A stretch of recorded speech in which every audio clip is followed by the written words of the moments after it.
Ma sœur, une pilote de ligne, m'a appelé. Je dois te demander quelque chose d'étrange. Ton mari? Est-ce qu'il est à la maison en ce moment? La voix de ma sœur Kai crépitait au téléphone depuis le cockpit du vol United 447. J'étais debout dans la cuisine de notre appartement de Manhattan, observant Eden par l'embrasure de la porte alors qu'il était assis, lisant son journal du matin. Oui, dis-je lentement. Il est assis dans le salon. Le silence qui a suivi semblait anormal. Puis Kai a murmuré les mots qui ont fait voler mon monde en éclats. Ce n'est pas possible, parce que je le regarde avec une autre femme en ce moment même. Ils viennent d'embarquer sur mon vol pour Paris. Derrière moi, j'ai entendu des pas. Eden est entré dans la cuisine, une tasse de café à la main, me souriant avec la même expression qu'il arborait chaque matin depuis 7 ans. La tasse de café dans sa main était celle que je lui avais achetée pour son 40e anniversaire. En céramique blanche avec l'inscription « Le mari le plus adéquat du monde » en lettres noires. Il avait ri en l'ouvrant. Il avait dit qu'elle était parfaite parce qu'il ne faisait jamais confiance à quiconque prétendait être le meilleur en quoi que ce soit. C'était il y a 3 ans, à l'époque où son humour autodérisoire me semblait charmant plutôt que calculé. « Qui appelle si tôt ?» a demandé Eden, se dirigeant vers la cafetière pour se resservir. Sa routine du samedi matin ne variait jamais. Café, le Financial Times, un petit déjeuner léger, puis son match de squash au club de sport à 11h. J'ai serré le téléphone plus fort. La respiration de Kai était audible à travers le haut-parleur. Elle attendait que je dise quelque chose, que je réagisse, que je donne un sens à ce qui ne pouvait en avoir aucun. Mon mari se tenait à 1,50 m de moi dans notre cuisine. Mon mari était aussi apparemment assis en classe affaires à l'aéroport JFK avec une autre femme. Juste Kai, ai-je réussi à dire, surprise de voir à quel point ma voix semblait normale. Vérification avant le vol. Eden a hoché la tête distraitement, versant du café de la main gauche tout en faisant défiler son téléphone de la droite. Tahari a dit bonjour. Peut-être qu'on profitera enfin de ces avantages de vol qu'elle nous offre toujours. Avant de continuer, je veux vous remercier d'écouter ces histoires de trahison et de force. Si vous croyez que tout le monde mérite la vérité dans ses relations, veuillez envisager de vous abonner. Cela nous aide à atteindre d'autres personnes qui pourraient avoir besoin de ces histoires. Maintenant, voyons comment cette tromperie se dénoue. L'ironie de ces paroles m'a tordu l'estomac. Je le regardais se déplacer dans notre cuisine avec la familiarité aisée de quelqu'un qui y avait sa place. 7 ans de mariage avaient créé ses habitudes, où nous rangions le sucre, comment il aimait son café, la façon dont il se tenait toujours au comptoir plutôt que de s'asseoir au bar du petit déjeuner. Kai, je te rappelle, dis-je doucement. Ava, attends. Je dois te dire, sa voix portait la même urgence qu'elle avait eue il y a 3 ans lorsqu'elle avait appelé pour l'infarctus de papa. Cet appel était également arrivé un mardi matin. J'étais dans cette même cuisine en train de préparer le petit déjeuner quand mon monde avait basculé hors de son axe. Je te rappelle, ai-je répété avant de raccrocher. Eden a levé les yeux de son téléphone. Tout va bien? Tu as l'air pâle. Vraiment? J'ai aperçu mon reflet dans la porte du micro-ondes. Les mêmes cheveux au burn attachés en queue de cheval. Les mêmes yeux verts que mon père m'avait donnés. Le même visage qui me regardait chaque matin depuis 37 ans.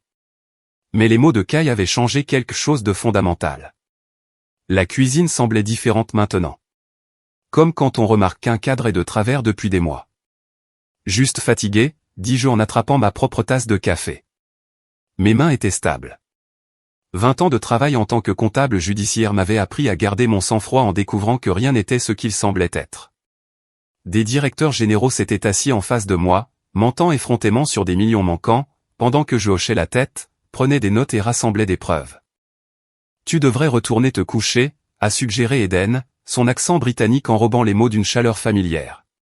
Cet accent m'avait charmé lors d'un dîner chez un ami commun il y a 8 ans. Il expliquait la différence entre le rugby et le football américain, gesticulant sauvagement avec un verre de vin, qu'il avait accidentellement renversé sur ma robe. Sa mortification avait été attachante. L'avait-elle été? Peut-être, dis-je en étudiant son visage. La même mâchoire anguleuse, les mêmes yeux verts avec des paillettes dorées, la même petite cicatrice au-dessus de son sourcil gauche d'un accident de vélo d'enfance. Chaque détail était exactement comme il devait être. Mon téléphone a vibré. Un message de Kai. Regarde ça maintenant. Une photo est apparue. À travers le hublot d'un avion, je pouvais voir l'intérieur de la classe affaires. Là, au siège 3B, était assis un homme en costume bleu Tom Ford. La photo était prise de biais, mais le profil était indubitable.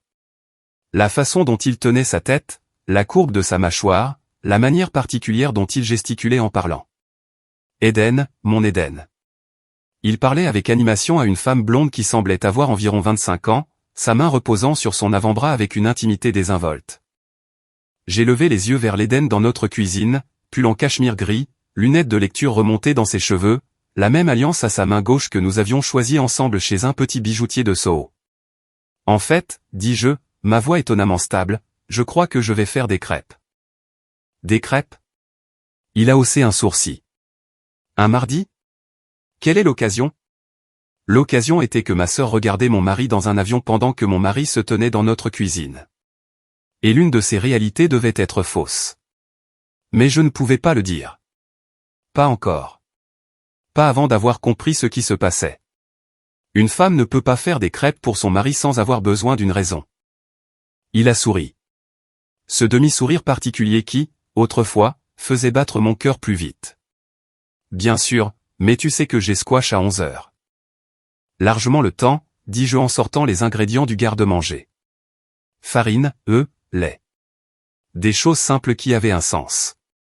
Contrairement à la photo sur mon téléphone montrant mon mari à 2 endroits à la fois. Tandis que je mesurais la farine dans un bol, je pensais aux petites incohérences que j'avais ignorées ces derniers mois. La nuit où il était rentré d'un dîner avec un client en sentant un parfum que je ne reconnaissais pas. Le week-end où il était allé à Boston pour une conférence dont je n'ai trouvé aucune trace en ligne plus tard. La façon dont il avait été parfait dernièrement. Trop parfait.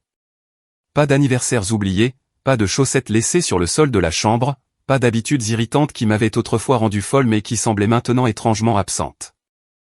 Je t'aime, a dit soudain Eden, s'approchant pour m'embrasser sur le front. Ses lèvres étaient chaudes, familières. Je t'aime aussi, ai-je répondu automatiquement, les mots aussi creux que le verre mesureur dans ma main. Il est retourné à son journal, se réinstallant dans sa routine matinale. Je le regardais tourner les pages avec des mouvements précis. Chaque geste était exactement comme je m'en souvenais, mais la mémoire, j'apprenais, pouvait être fabriquée. La réalité pouvait être modifiée. Et quelque part entre ma cuisine et l'aéroport JFK, mon mariage s'était scindé en 2 versions. L'une d'elles était un mensonge. J'ai pris mon téléphone et tapé un message à Kai. Ne laisse pas cet avion décoller. Mais alors même que j'appuyais sur envoyer, je savais qu'il était trop tard. Les moteurs tournaient déjà. La porte était déjà fermée.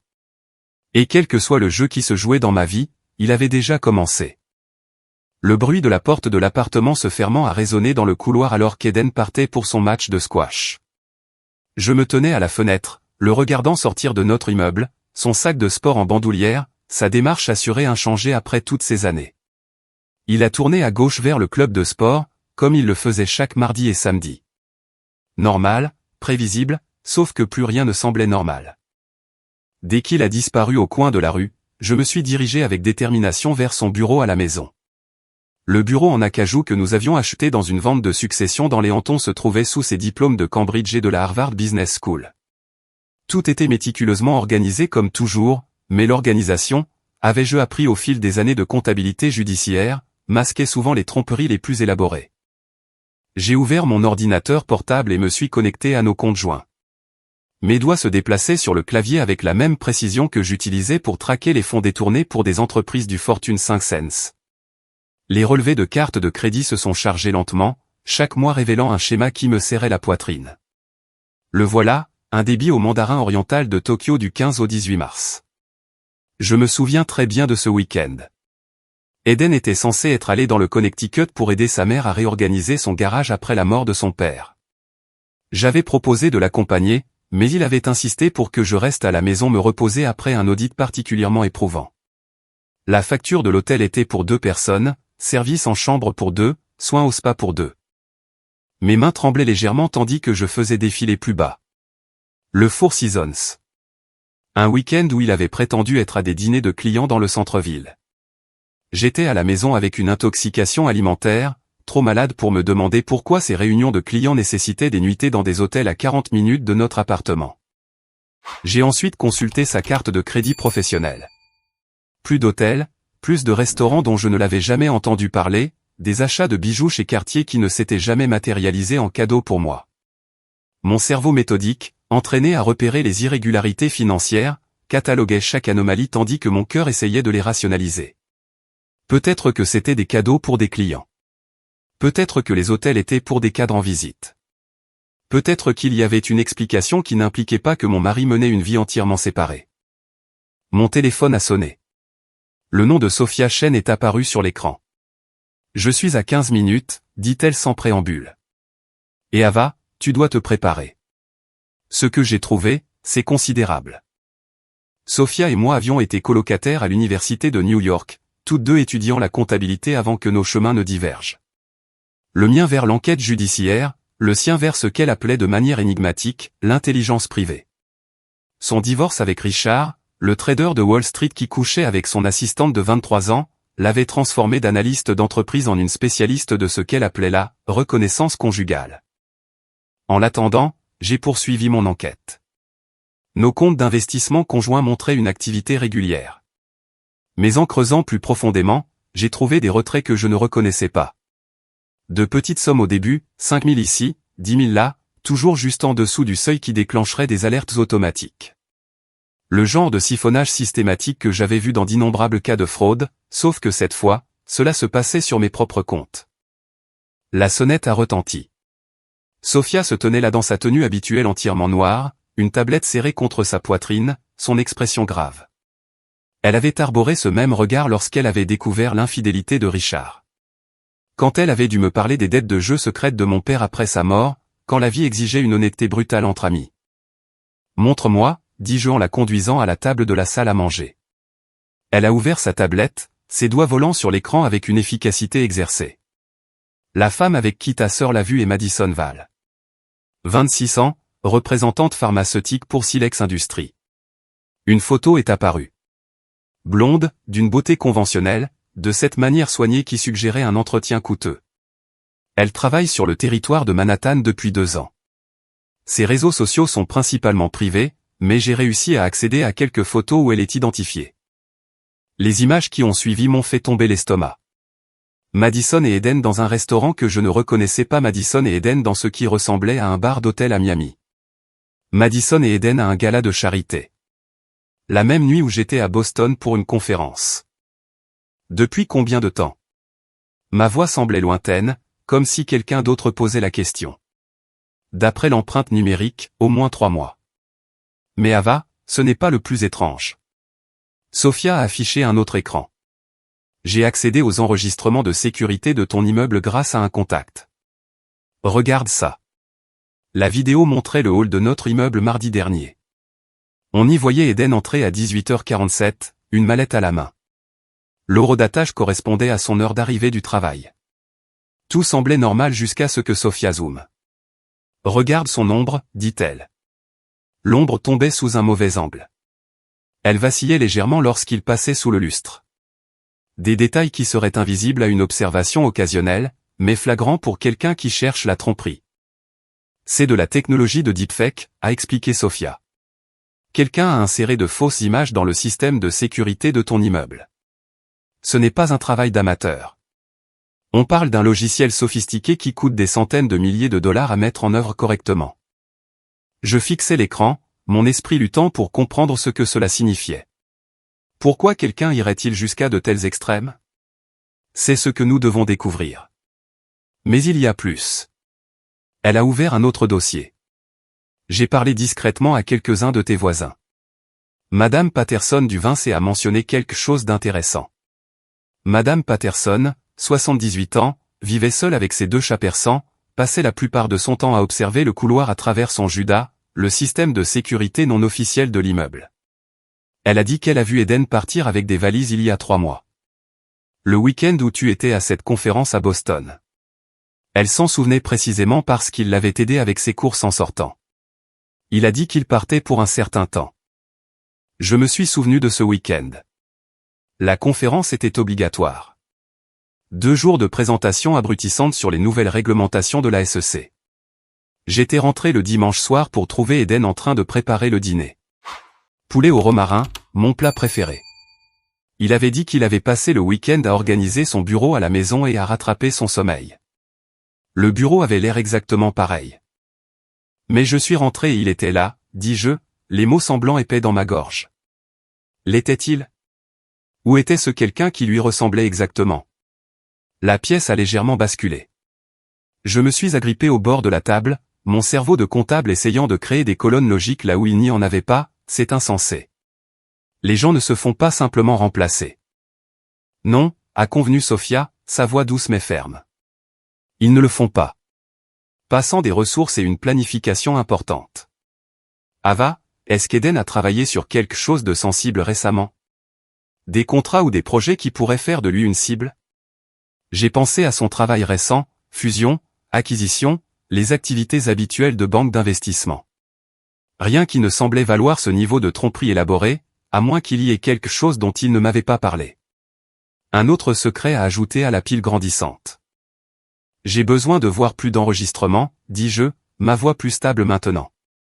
Chaque entrée et sortie des 3 derniers mois, les reçus de cartes de crédit, les relevés téléphoniques, tout. Sophia a hoché la tête, déjà en train de taper. Je vais récupérer ce que je peux, mais Ava, tu dois être prudente. Quiconque fait cela, que ce soit Eden ou quelqu'un d'autre, a investi des ressources sérieuses. Ce n'est pas une simple liaison. C'est tout autre chose. Sophia est partie après m'avoir donné un téléphone crypté pour la contacter, m'avertissant d'agir normalement jusqu'à ce que nous comprenions toute l'étendue de ce qui se passait. J'ai passé le reste de l'après-midi dans un état d'animation suspendu, nettoyant des choses qui n'avaient pas besoin d'être nettoyées, organisant des dossiers qui étaient déjà organisés. N'importe quoi pour occuper mes mains pendant que mon esprit parcourait des possibilités de plus en plus folles. À 17h30, j'ai entendu la clé d'Eden dans la serrure. L'homme qui n'était peut-être pas Eden. L'étranger qui avait vécu dans ma maison, partagé mon lit, jouait le rôle de mon mari avec une telle précision que je ne l'avais jamais remis en question jusqu'à aujourd'hui. J'ai arrangé mon visage en quelque chose qui ressemblait au calme et j'ai commencé à préparer le dîner. Ça sent incroyablement bon, a-t-il crié, comme toujours. La routine si familière qu'elle ressemblait à une mémoire musculaire. J'ai décidé de faire des scampis de crevettes, la recette de ma grand-mère de Naples. La sauce à l'ail et au vin blanc a rempli l'appartement de son arôme riche. Ce plat particulier avait une signification dans notre relation. Le vrai Eden avait une grave allergie aux crustacés, documentée par 3 visites aux urgences au fil des ans. Son bracelet d'alerte médicale, porté religieusement pendant 7 ans, indiquait spécifiquement les crustacés comme potentiellement mortels. « Ton plat préféré ?» dis-je en posant l'assiette devant lui. Ma voix semblait normale, même agréable. 20 ans à maintenir mon sang-froid lors d'enquêtes sur des fraudes m'avaient appris à compartimenter la panique. Il a regardé le plat avec ce qui semblait être un plaisir sincère. « Tu n'as pas fait ça depuis des lustres. » C'était vrai. Je ne l'avais pas fait parce que mon mari mourrait s'il en mangeait. Mais cet homme a pris sa fourchette sans hésitation, enroulant les linguines avec une aisance exercée, portant une crevette à sa bouche avec appréciation. Aucune réaction, pas de gonflement, pas de recherche d'un épipène, juste un homme savourant son dîner. « C'est incroyable, » dit-il en prenant une autre bouchée.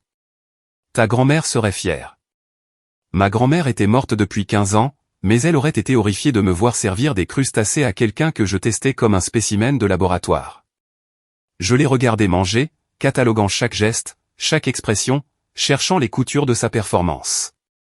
Alors, je pensais, dis-je en remplissant son verre de vin avec le calme mesuré de quelqu'un discutant de la météo.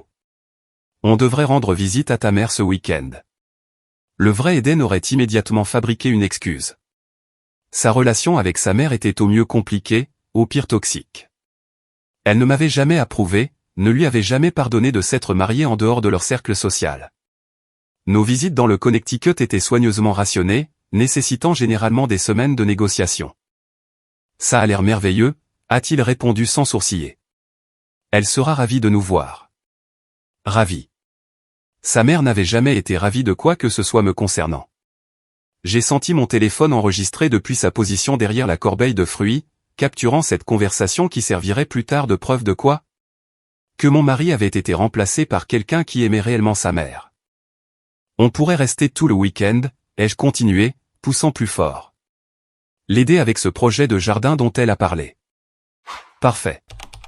Je l'appellerai après le dîner pour la prévenir. Le vrai Eden aurait préféré une chirurgie dentaire sans anesthésie plutôt que de passer un week-end à faire des travaux manuels pour sa mère. Cet homme échouait à tous les tests, mais réussissait parfaitement à être une meilleure version de mon mari. Après le dîner, nous nous sommes installés sur le canapé pour notre routine habituelle du soir. Netflix, une conversation légère sur nos journées, le silence confortable d'un couple marié depuis longtemps. Sauf que rien de tout cela ne semblait plus confortable. Chaque geste qu'il faisait, chaque mot qu'il prononçait, c'était comme regarder un marionnettiste très doué manipuler des ficelles que je ne pouvais pas voir. Je suis épuisé, ai-je annoncé à 22 heures, en m'étirant de manière exagérée. Cette audite aujourd'hui m'a vraiment épuisé. Tu travailles trop dur, dit-il en m'embrassant sur le front. Les lèvres étaient chaudes, la pression familière, mais fausse d'une manière indéfinissable. Dans notre chambre, je me suis changé en pyjama pendant qu'il se brossait les dents. Les bruits de la salle de bain étaient parfaits, la brosse à dents électrique pendant exactement 2 minutes, le gargarisme au bain de bouche, la routine de lavage du visage. Quelqu'un avait étudié les habitudes de mon mari avec une précision anthropologique.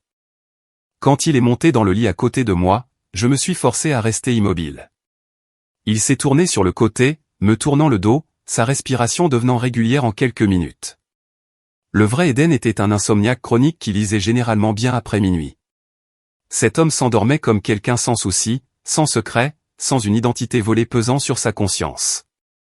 J'ai attendu, comptant ses respirations, jusqu'à ce que je sois certaine qu'il dormait profondément.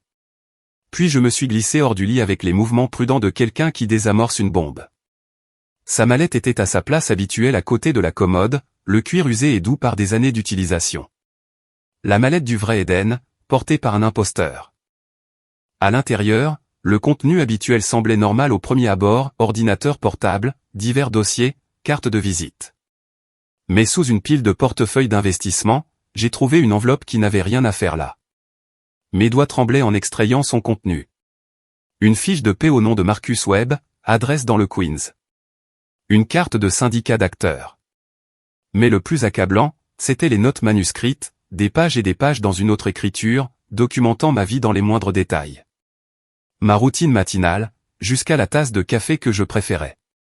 Mes tics de langage, avec certaines phrases surlignées. Des détails sur l'histoire de notre relation qui se lisaient comme un scénario préparé pour une audition. Ava aime son café avec un sucre, sans crème. Elle appelle sa sœur tous les mardis et jeudis. L'anniversaire est le 15 octobre. Elle attend des fleurs mais prétend que non. Son père est mort il y a 3 ans. Sujet sensible. Elle a les larmes aux yeux pendant la scène finale de Casablanca à chaque fois. Notre mariage entier réduit à des points. Une étude de personnage pour quelqu'un se préparant à jouer le rôle du mari dévoué. Au bas de la dernière page, une note dans une écriture différente. 3 mois maximum. Maintenir la couverture jusqu'à ce que le transfert soit terminé. 3 mois. Cette performance avait une date d'expiration. J'ai remis les papiers dans la mallette de Marcus avec des doigts tremblants, mon esprit traitant les implications de « transfert terminé ». Transfert de quoi? Nos actifs. L'appartement. Ma vie entière. J'ai photographié chaque page avec le téléphone crypté que Sophia m'avait donné, puis je suis retourné me glisser dans le lit où l'étranger portant le visage de mon mari continuait de dormir paisiblement. Le lendemain matin, dimanche, j'ai observé Marcus accomplir sa routine matinale avec une clarté nouvelle. Chaque geste était étudié, chaque mot soigneusement choisi. Quand il a mentionné devoir aller à la salle de sport, j'ai inventé une crise de client urgente qui nécessitait une attention immédiate à mon bureau. Il a à peine levé les yeux de sa tablette, me faisant un signe de la main avec la distraction de quelqu'un dont l'esprit était déjà ailleurs. Mon immeuble de bureau était vide le dimanche matin, juste des gardes de sécurité et les fantômes des crimes financiers. Je me suis enfermé dans mon bureau d'angle surplombant Park Avenue et j'ai ouvert mon ordinateur portable avec la détermination de quelqu'un sur le point d'opérer sa propre vie. Le logiciel de comptabilité judiciaire que j'utilisais pour traquer la fraude d'entreprise allait maintenant disséquer mes finances personnelles.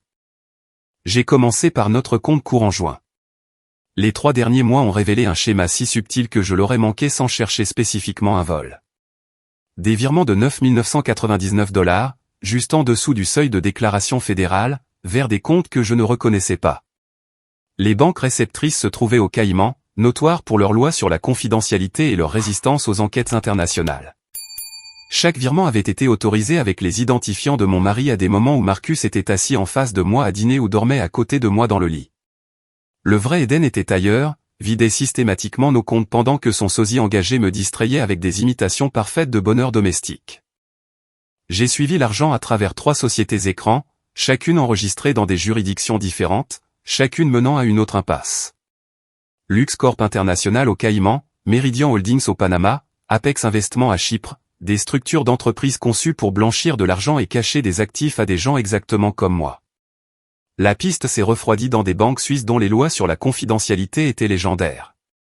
15 ans d'économie, d'investissement et de planification financière prudente s'évaporant dans des comptes numérotés que je pouvais voir mais ne pouvais pas toucher. L'ampleur du vol m'a rendu physiquement malade. 400 000 $ de notre portefeuille d'investissement. 600 000 $ de la ligne de crédit sur valeur domiciliaire que nous n'avions jamais utilisée. 300 000 $ supplémentaires de divers comptes de retraite, tous pris sous forme de prêts qui ne déclencheraient pas d'alertes immédiates. 1 300 000 $ méthodiquement extraits pendant que je dormais à côté d'un étranger qui avait mémorisé mes préférences en matière de café. Mais l'argent n'était que le début. Lorsque j'ai accédé à ma base de données de clients professionnels, j'ai trouvé quelque chose de pire. Les journaux de connexion montraient des accès depuis des adresses IP que je ne reconnaissais pas. Des téléchargements de données financières sensibles de 3 audits d'entreprises majeures que j'avais menés. Des informations qui, entre de mauvaises mains, pourraient faciliter des délits d'initiés valant des dizaines de millions. J'ai consulté le profil professionnel de Madison Val. Représentante pharmaceutique semblait être une couverture maintenant. Son profil LinkedIn montrait des liens avec plusieurs gestionnaires de fonds spéculatifs, du genre qui opéraient dans des zones grises légales et n'étaient pas particulièrement regardants sur l'origine de leurs informations. Son historique de voyage sur les réseaux sociaux correspondait parfaitement à des transactions suspectes sur des actions pharmaceutiques qui avaient eu lieu juste avant des annonces majeures de la FDA. Ils ne me volaient pas seulement. Ils utilisaient ma réputation, mon accès, mes relations avec les clients pour commettre des crimes fédéraux. Chaque connexion non autorisée, chaque fichier volé, chaque transaction suspecte remonterait à mes identifiants. Si cela était découvert, je ne perdrais pas seulement de l'argent. Je perdrais ma licence, ma carrière, potentiellement ma liberté. J'avais besoin d'une aide dépassant ce que Sophia pouvait fournir. Grace Morrison a répondu à la 3e sonnerie, sa voix rauque de sommeil. Nous étions amis depuis qu'elle était une procureure ambitieuse et que je témoignais en tant qu'expert dans des affaires de fraude. Son divorce avec un juge qui acceptait des pots de vin avait mis fin à sa carrière au bureau du procureur, mais avait aiguisé sa compréhension de la façon dont le système faisait défaut aux femmes qui découvraient que leurs maris étaient des criminels. Ava, il est 7 heures du matin un dimanche. J'ai besoin de ton aide. Peux-tu me retrouver à mon bureau? Quelque chose dans ma voix a dû transmettre l'urgence. 20 minutes, dit-elle avant de raccrocher. Grace est arrivée, ayant l'air d'avoir enfilé les premiers vêtements qu'elle avait pu trouver. Ses instincts de procureur étaient toujours vifs malgré 3 ans en pratique privée. Je lui ai tout montré. Les transferts financiers, les données de clients volés, les photographies du contenu de la mallette de Marcus. Elle a étudié les preuves avec l'intensité concentrée qui rendait autrefois les avocats de la défense nerveux. C'est sophistiqué, dit-elle finalement. Un vol d'identité de niveau professionnel combiné à une fraude financière et à de l'espionnage d'entreprise. Mais voici ton problème. Tout est techniquement autorisé. Les identifiants de ton mari ont été utilisés. Ces données biométriques, ces mots de passe sans prouver qu'il n'était pas réellement présent pour ces transactions, tu te retrouves dans une situation de parole contre parole. Mais j'ai la preuve que Marcus Webb l'a usurpé. Un acteur qui pourrait prétendre avoir été engagé pour une raison légitime. Peut-être qu'Eden voulait te surprendre. Peut-être que c'était pour une recherche. Sans Eden ici pour contredire cette histoire, et avec lui probablement prêt à tout nier d'où qu'il se cache, les autorités n'agiront pas assez vite. Le temps qu'ils enquêtent, l'argent aura disparu et les preuves s'évaporeront. Mon téléphone a vibré. Pas mon téléphone habituel, mais celui crypté que Sophia m'avait donné. Je l'avais laissé caché dans le tiroir de mon bureau. La notification indiquait un nouveau message sur une application que je ne reconnaissais pas. Grace s'est penchée pendant que je l'ouvrais. Un seul texte d'un numéro inconnu. Vérifie le vieil téléphone d'Eden. J'ai regardé Grace. Qui d'autre est au courant de ça? Quelqu'un qui veut que tu trouves quelque chose, dit-elle. On dirait qu'on te laisse des miettes de pain. Nous sommes retournés ensemble à mon appartement. Marcus était toujours à la salle de sport, sa routine du dimanche aussi prévisible qu'une horloge. Je suis allé directement au bureau d'Eden, au tiroir où il gardait les vieux appareils électroniques qu'il prétendait recycler mais ne jetait jamais vraiment. Son précédent iPhone était là. L'écran était fissuré depuis qu'il l'avait fait tomber en sortant d'un taxi il y a 6 mois. J'ai appuyé sur le bouton d'alimentation sans rien attendre. L'écran s'est allumé en vacillant. 5% de batterie, mais vivant. Le téléphone avait reçu des messages pendant des mois alors qu'il était censé être cassé. J'ai ouvert les messages avec des doigts tremblants. Il y avait une conversation avec Madison Val remontant à 8 mois. Des plans, des photos et des détails qui m'ont glacé le sang. La femme ne se doute de rien, avait écrit Eden il y a 3 mois. Marcus est parfait. Le temps qu'elle comprenne, nous serons intouchables. Le message le plus récent datait d'hier. Demain, nous finalisons tout. Notre endroit habituel à Paris, puis nous disparaissons pour toujours. Grace a fixé l'écran du téléphone, son esprit de procureur construisant déjà le dossier. Demain, c'est lundi. S'il prévoit de tout finaliser, nous devons agir ce soir. J'ai senti quelque chose changer en moi. La peur et la confusion se sont cristallisées en une détermination froide. La même concentration qui m'avait aidé à démêler des schémas de fraude de plusieurs millions de dollars allait maintenant protéger ce qui restait de ma vie. J'ai tendu le téléphone à Grace et je me suis dirigé vers mon ordinateur portable avec une nouvelle détermination. « Qu'est-ce que tu fais ?» a demandé Grace. Je tends un piège. Eden a peut-être volé mon argent, mais il a oublié que c'est moi qui sais comment le traquer. Mes doigts ont volé sur le clavier, créant quelque chose de magnifique dans sa simplicité. Un virus financier déguisé en document d'investissement de routine qui apparaîtrait dans notre stockage cloud partagé. Le code était élégant, conçu pour s'activer dès que quelqu'un accéderait à nos comptes joints depuis une adresse IP internationale. Une fois déclenché, il gèlerait chaque transaction, verrouillerait tous les comptes associés et alerterait simultanément les enquêteurs fédéraux d'une activité suspecte. Est-ce que c'est légal? Grace a regardé par-dessus mon épaule. C'est mon propre compte. Je protège mes actifs contre le vol. Complètement légal. J'ai intégré le virus dans des fichiers intitulés « Revue des investissements T3 » et « Documents fiscaux 2024 ». L'arrogance d'Eden serait sa chute. Il vérifiait toujours nos investissements avant les décisions importantes. Une habitude de ses jours à la banque que même le crime n'avait pas brisée.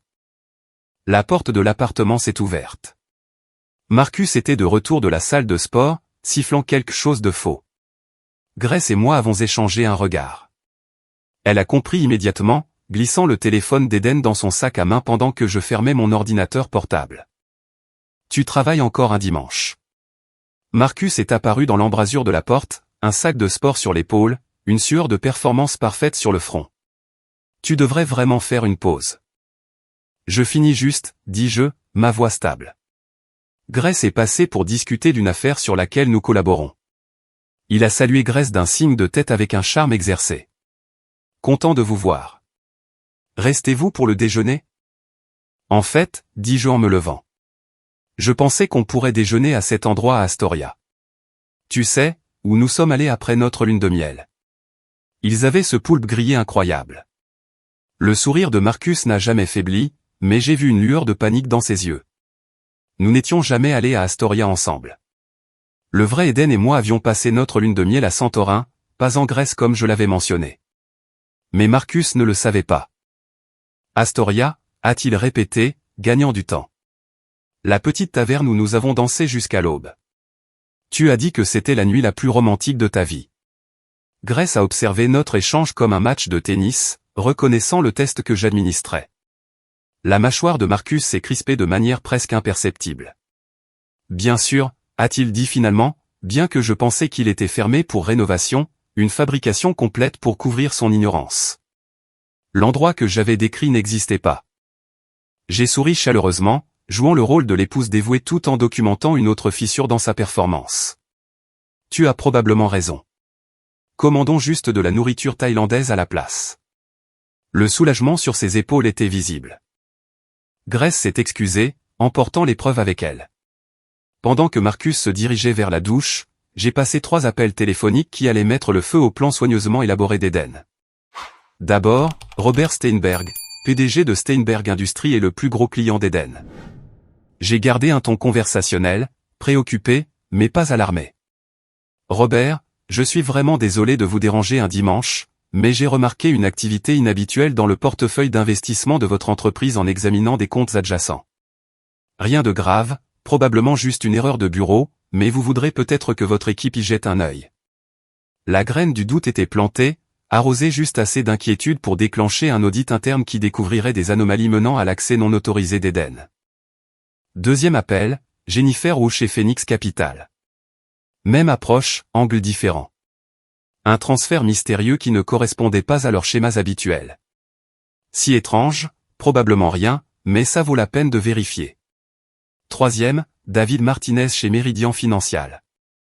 Le lundi matin, 3 grandes entreprises découvriraient des failles de sécurité qui remonteraient toutes à des identifiants associés à Eden Mercer. Mon téléphone a sonné alors que je terminais le 3e appel. L'identifiant de l'appelant montrait la maison de retraite de ma mère dans le New Jersey. Ma poitrine s'est serrée. Les appels du dimanche après-midi signifiaient généralement des urgences médicales. Madame Chin, la voix appartenait à Nancy, la directrice de l'établissement. Votre mère va bien, mais elle est assez agitée. Elle insiste sur le fait que quelqu'un ment à propos de la visite de votre mari. J'arrive tout de suite. Le trajet jusqu'au New Jersey a duré 90 minutes. Marcus croyait que je gérais une crise avec les médicaments de ma mère. L'établissement était niché parmi des arbres qui commençaient tout juste à dorer. Un cadre paisible pour des vies dans leur dernier chapitre. La chambre de ma mère donnait sur le jardin, des photos couvraient chaque surface, ses souvenirs rendus tangibles. Ava. Elle a attrapé mes mains dès que je suis entré, sa poigne plus forte que ses 82 ans ne le laissait supposer. Cette femme ment. Je lui ai dit qu'Eden était ici le mois dernier, mais elle dit qu'il n'y a aucune trace. Nancy se tenait dans un coin, l'air désolé. Le registre des visiteurs ne montre aucune entrée, mais Madame Chin est catégorique. La démence de ma mère en faisait un témoin peu fiable dans la plupart des situations, mais elle avait des moments de clarté surprenante, surtout sur les événements récents. Raconte-moi sa visite, maman. Il est venu un jeudi. Je m'en souviens parce que c'était le jour du pudding. Il a posé des questions sur l'assurance vie de ton père. Il voulait savoir s'il y avait d'autres polices en plus de celles que tu connaissais. Je lui ai parlé de la police de Northwestern Mutual, celle dont ton père ne t'avait jamais parlé. Eden a dit qu'il voulait s'assurer que tu étais protégé. Mon sang se glaça. Il y avait eu une autre police, que je n'avais découverte qu'après la mort de papa. 500 000 $ qui avaient servi à payer les soins de maman. Peu de gens le savaient. A-t-il posé des questions sur autre chose? Le coffre-fort. Il voulait savoir quelle banque, ce qu'il y avait dedans. Je lui ai parlé de la collection de pièces de monnaie de ton père, celle qu'il pensait avoir de la valeur un jour. Je l'ai embrassé sur le front, promettant de revenir bientôt, et je suis sorti dans le couloir avec Nancy. Vérifiez vos enregistrements de sécurité du mois dernier. Tous les jeudis. Nancy a sorti les fichiers sur sa tablette. Nous avons fait défiler des semaines d'enregistrement. Des résidents qui vont et viennent, des familles en visite, des changements de personnel. Et puis il était là. Le 15 août, 14h47. Eden entrant par la porte d'entrée, signant le registre des visiteurs, passant 43 minutes avec ma mère. Mais le registre que Nancy a sorti, la feuille de présence physique, photographiée et archivée. Le nom d'Eden n'y figurait pas. La page montrait un vide, comme si cette ligne avait été entièrement sautée. Il l'a signé, a dit Nancy, déconcertée. Je l'ai vu le signer. Quelqu'un avait modifié numériquement l'image archivée, supprimant sa signature avec une précision chirurgicale, mais il n'avait pas pensé à vérifier les enregistrements de sécurité. Eden planifiait cela depuis des mois, recueillant des informations sur chaque actif, chaque police, chaque source d'argent possible. Il avait même ciblé ma mère, exploitant ses souvenirs confus pour des détails financiers. Je suis revenu du New Jersey avec les enregistrements de sécurité de Nancy sauvegardés sur mon téléphone. Une autre pièce à conviction dans la montagne croissante de la tromperie d'Eden. Le trafic du dimanche soir avançait lentement, me donnant le temps de digérer la cruauté calculée de rendre visite à ma mère, d'extraire des informations financières d'une femme dont l'esprit dérivait entre les décennies comme une radio cherchant des signaux. Mon téléphone a vibré avec un message de Kai. Son vol avait atterri à Charles de Gaulle il y a 3 heures. Les photos jointes m'ont fait serrer les mains sur le volant. Eden et Madison au bureau de change de l'aéroport, sa main sur le bas de son dos avec une intimité désinvolte. Une autre photo les montrait montant dans un taxi.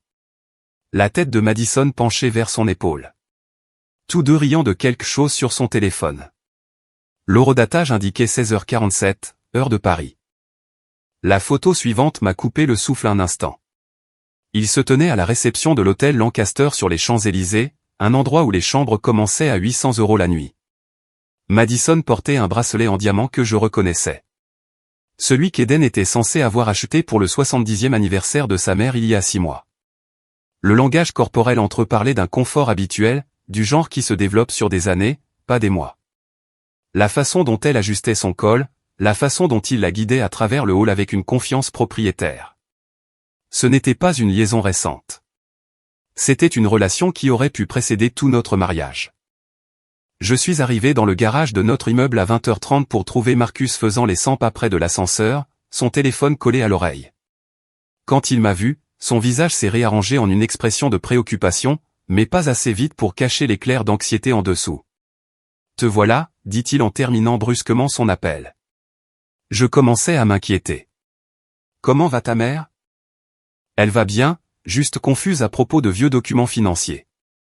Je l'ai regardé traiter cette information, j'ai vu la légère détente de ses épaules quand je n'ai pas élaboré.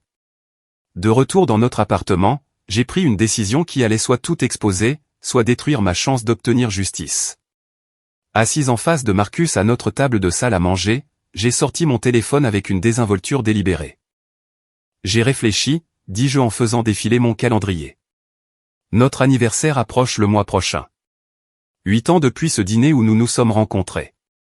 Marcus a hoché la tête, sa formation d'acteur gardant son expression neutre malgré le fait qu'Eden et moi étions mariés depuis 7 ans, pas 8. Un autre test échoué. Je veux faire quelque chose de spécial. Une fête surprise mardi matin avant l'ouverture des marchés. Inviter tous tes collègues de la firme, tes plus gros clients. Leur montrer l'appartement. Servir du champagne et ces petites pâtisseries de cet endroit français que tu aimes tant. Ses yeux ont vacillé de confusion. Mardi matin. C'est un timing inhabituel pour une fête. Tu as toujours dit que les meilleures affaires se font avant le petit déjeuner. De plus, ce serait mémorable. Différent. J'ai ouvert mes contacts, laissant l'enthousiasme colorer ma voix. Je m'occupe de tout. Tu n'as qu'à envoyer les invitations ce soir. Fais en sorte que ça ait l'air exclusif, urgent. Dis-leur qu'il est important qu'ils viennent. Marcus a hésité, essayant clairement de savoir si cela faisait partie de son scénario ou si c'était quelque chose d'inattendu. Mais refuser briserait le personnage et maintenir sa couverture était primordial. Si c'est ce que tu veux, dit-il finalement. Parfait. Envoie-les maintenant pendant que je prépare le dîner. Je veux voir leur réponse. Je l'ai regardé composer le message sur son téléphone, ses doigts se déplaçant avec réticence sur l'écran. Collègues de banque d'investissement, clients majeurs, des gens dont la présence serait impossible à expliquer lorsque les agents fédéraux arriveraient. En quelques minutes, les réponses ont commencé à arriver. Confusion mêlée d'accord. Quand Eden Mercé demandait votre présence, vous veniez. En préparant notre dernier dîner ensemble, j'ai ressenti une vague de sympathie inattendue pour Marcus Webb. C'était un acteur raté du Queens qui pensait avoir sa chance, jouant un rôle pour ce qu'il supposait probablement être une émission de télé-réalité ou une farce élaborée. Au lieu de cela, il était devenu un complice de crimes fédéraux. Piégé dans une performance où les enjeux étaient des peines de prison, pas de mauvaises critiques. J'ai préparé du saumon avec des asperges. Simple et rapide. Marcus était assis à l'îlot de cuisine, maintenant l'illusion de la normalité domestique alors que nous savions tous les deux que quelque chose avait fondamentalement changé. Le scénario qu'il avait mémorisé ne correspondait plus à la scène qui se jouait. Du vin, ai-je proposé, tenant une bouteille du Malbec que nous partagions habituellement le dimanche soir. Il a secoué la tête rapidement. Je ne me sens pas bien. Je crois que je couvre quelque chose. La première fois en 3 mois qu'il refusait de l'alcool. Ses instincts lui criaient des avertissements, même si son esprit conscient n'avait pas encore pleinement traité le danger. Je me suis versé un verre, ayant besoin du courage liquide pour ce qui allait arriver. Marcus, dis-je doucement, et tout son corps s'est raidi. Je n'ai jamais appelé Eden par le mauvais nom. Je sais qui tu es. Le silence s'est étiré entre nous comme une corde raide. Son visage a traversé un cycle d'émotions, surprise, peur, calcul, et enfin résignation. Quand il a parlé, l'accent britannique avait disparu, remplacé par un pur accent de Brooklyn. Depuis combien de temps tu sais? Depuis mardi matin. Quand ma sœur a vu le vrai Eden embarquer dans un avion pendant que tu étais assis dans notre salon. Il a mis sa tête dans ses mains, le geste si authentiquement humain que ma colère a vacillé. Je n'étais pas au courant des crimes. Je veux dire, il a dit que vous étiez séparés, qu'il avait besoin de quelqu'un pour garder la maison, maintenir les apparences pour des raisons professionnelles, il m'a payé 20 000 en liquide pour prétendre être lui pendant 3 mois. J'ai trouvé ça bizarre mais légal. Tu as vraiment cru ça? Je voulais. Sa voix s'est légèrement brisée. Je passe des auditions depuis 15 ans, je sers des tables, je conduis des camions de livraison, je regarde des acteurs plus jeunes obtenir les rôles que je voulais. Puis ce type se présente, m'offre plus d'argent que je n'en ai jamais vu pour jouer un rôle. Je n'ai pas posé de questions parce que je ne pouvais pas me le permettre. Mon téléphone a vibré avec un message de Grèce. Le FBI intervient demain matin. Tout est en place. J'ai regardé Marcus, cet étranger qui avait dormi dans mon lit, mangé à ma table, participé à une tromperie qui avait détruit ma vie. Mais assise en face de lui maintenant, voyant la défaite sur ses épaules, j'ai reconnu une autre victime de la manipulation d'Eden. Demain matin, des agents fédéraux vont arriver. Les personnes que tu as invitées seront là pour en être témoins. Tu peux soit être arrêté en tant que co-conspirateur, soit coopérer en tant que témoin. Témoin, dit-il immédiatement. Mon Dieu, témoin. J'ai des documents, des enregistrements. Il m'a fait tout garder au cas où tu deviendrais suspicieuse. Il a dit que c'était une assurance. Marcus a passé la nuit sur notre canapé après m'avoir montré une clé de garde-meuble où il avait tout conservé. Contrat, enregistrement d'appel téléphonique avec Eden, instructions détaillées pour maintenir la tromperie. Nous avons à peine dormi, tous les deux attendant l'aube qui mettrait fin à cette performance élaborée. À 5h47, mon téléphone a sonné. Ils les ont eus, a dit Kai, sa voix portant un mélange d'épuisement et de satisfaction. La police française les a arrêtés à Charles de Gaulle. Ils essayaient d'embarquer sur un vol de correspondance pour la Suisse. Je l'ai mis sur haut-parleur pour que Marcus puisse entendre. Il s'est redressé sur le canapé, la couverture que je lui avais donnée enroulée autour de sa taille, ressemblant à un homme sur le point d'entendre son propre verdict. L'arrestation a été spectaculaire, a poursuivi Kai. Ils étaient dans le salon premium quand la police est arrivée. Madison a commencé à pleurer, affirmant qu'elle ne savait rien de ces crimes. Mais Eden, son sang-froid s'est finalement fissuré. Il a essayé de courir. Ils l'ont plaqué au sol juste là, devant tout le monde. Quelqu'un l'a filmé. C'est déjà sur les chaînes d'information européennes. Marcus a fermé les yeux, réalisant peut-être à quel point il était passé près de se retrouver lui-même menotté. Je suis allé à la cuisine et j'ai commencé à faire du café, mes mains stables malgré l'adrénaline qui parcourait mon système. L'appartement allait bientôt se remplir de témoins de l'aboutissement de la tromperie d'Eden. À 7h30, les premiers invités ont commencé à arriver. Robert Steinberg de Steinberg Industries, l'air confus mais curieux. Jennifer Wu de Phoenix Capital, impeccablement vêtue malgré leur inhabituel. David Martinez, plusieurs associés juniors de la firme d'Eden, des clients dont les portefeuilles représentaient des milliards d'actifs gérés. Ils se sont regroupés dans notre salon, acceptant du café et échangeant des banalités maladroites sur l'urgence mystérieuse de l'invitation. J'espère que ça en vaut la peine, Eden, a dit Robert à Marcus, qui se tenait figé près de la fenêtre. J'ai annulé une réunion de petit déjeuner avec l'équipe de Séoul. Marcus m'a regardé, la panique évidente dans ses yeux. Le scénario ne l'avait pas préparé à cela. J'ai fait un pas en avant, jouant l'hôtesse gracieuse une dernière fois. Merci à tous d'être venus. Je sais que le moment est inhabituel, mais vous comprendrez dans un instant pourquoi votre présence est si importante. À 7h58, j'ai entendu des pas dans le couloir. Plusieurs paires de pas se déplaçant avec détermination. Marcus les a entendus aussi, son visage devenant pâle. La sonnette a retenti une fois, formellement, suivi immédiatement de coups fermes. Agents fédéraux, nous avons un mandat. La pièce a éclaté en murmures confus alors que j'ouvrais la porte. 6 agents du FBI sont entrés. Leur présence a immédiatement transformé notre appartement de rassemblement social en scène de crime. L'agent principal, une femme aux cheveux gris acier et aux yeux qui ne manquaient rien, a brandi ses insignes. Agent Sarah Brennan, division des crimes financiers du FBI. Nous recherchons Eden Mercer. C'est moi, a dit Marcus, son accent de Brooklyn transperçant le vernis britannique. Sauf que ce n'est pas moi. Je veux dire, il a regardé l'agent Brennan avec un soulagement désespéré. Je veux coopérer. J'ai des preuves. J'ai été engagé pour l'usurper. La pièce est tombée dans le silence, à l'exception de la tasse de café de quelqu'un heurtant une soucoupe un peu trop fort. La bouche de Robert Steinberg s'est ouverte et fermée comme un poisson cherchant de l'air. Jennifer Wu a sorti son téléphone, calculant probablement l'exposition de sa firme à ce qui se déroulait. Monsieur Webb, a dit l'agent Brennan, connaissant clairement déjà son vrai nom. Vous êtes en état d'arrestation pour complot en vue de commettre une fraude, vol d'identité et blanchiment d'argent. Alors qu'il me notait Marcus, il m'a regardé avec quelque chose qui ressemblait à de la gratitude. Le garde-meuble sur Queens Boulevard, dit-il rapidement. Unité 447. Tout est là. Pendant que les agents lisaient ses droits à Marcus, mon ordinateur portable a sonné avec une notification que j'attendais. Le virus financier s'était activé.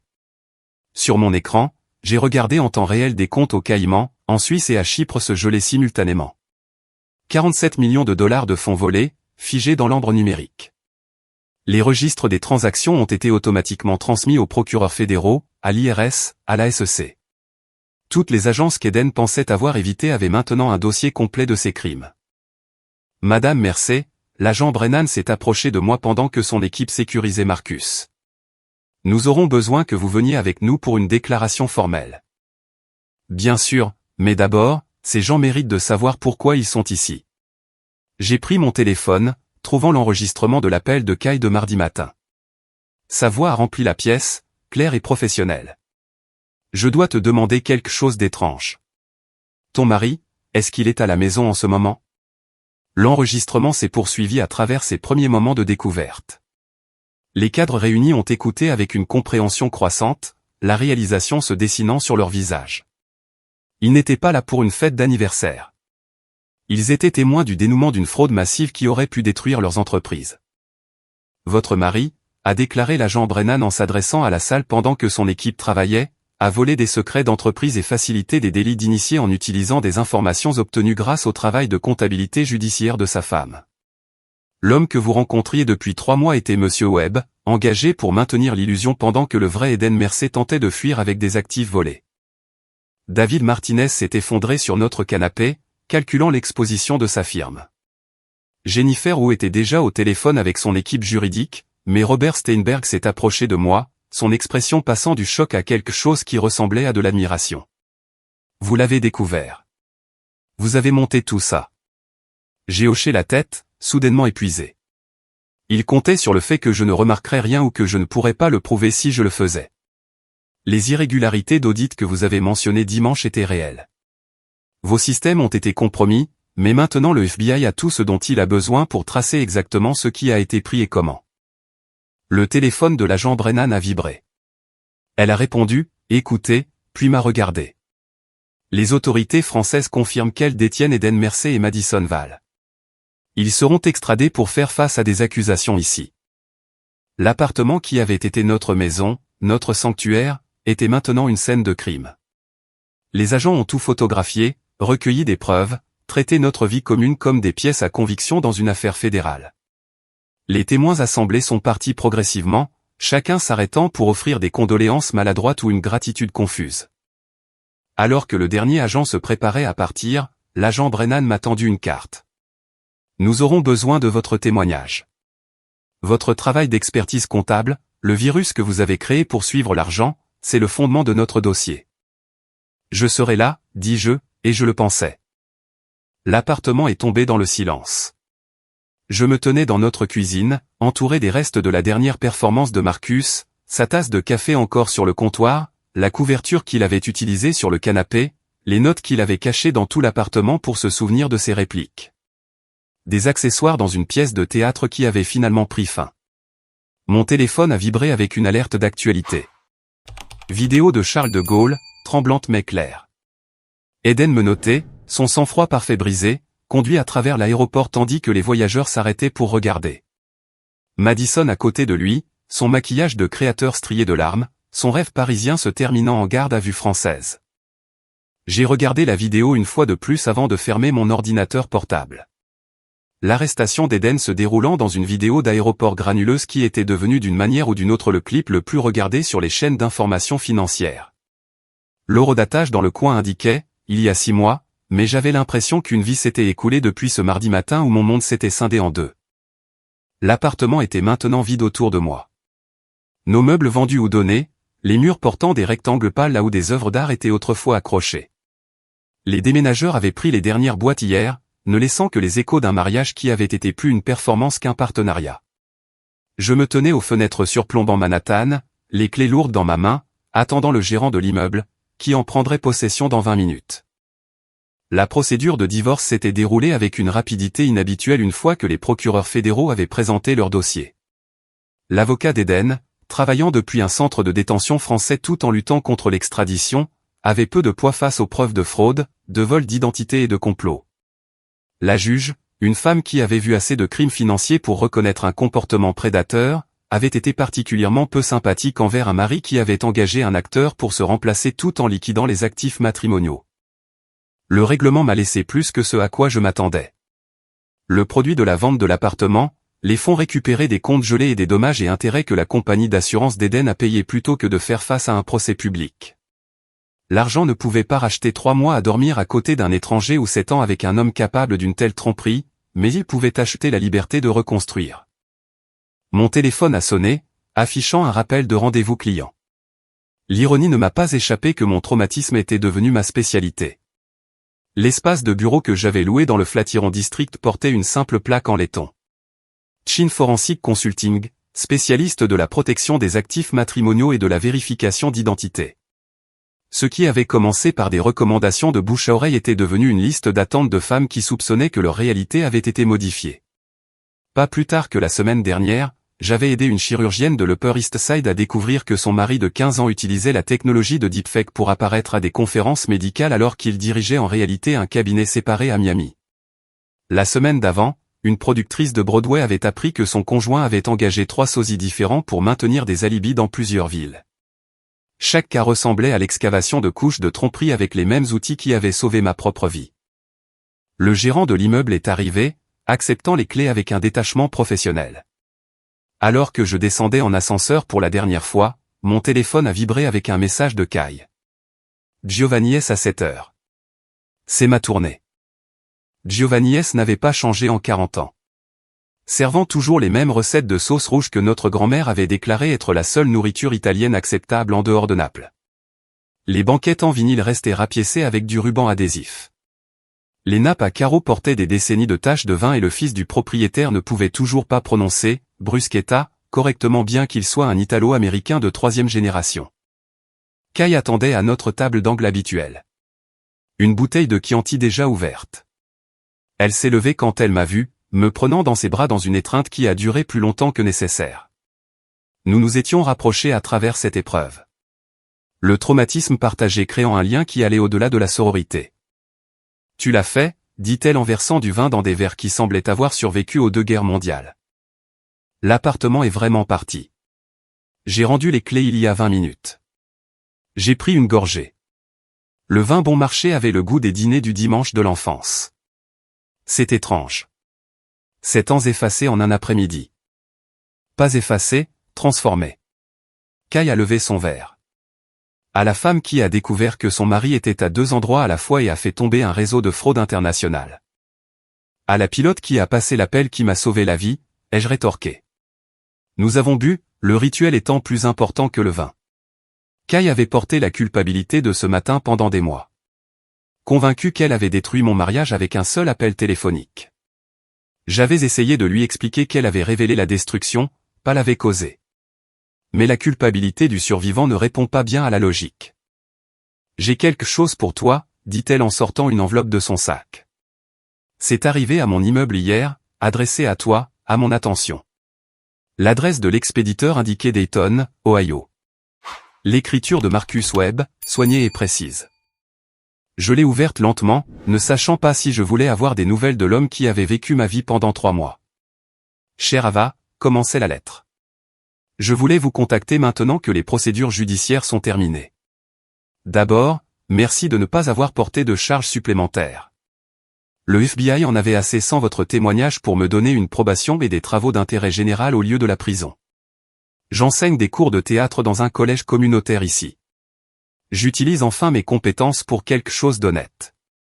Je parle à mes étudiants de ces 3 mois, de la façon dont la meilleure performance de ma vie a aussi été la pire chose que j'ai jamais faite.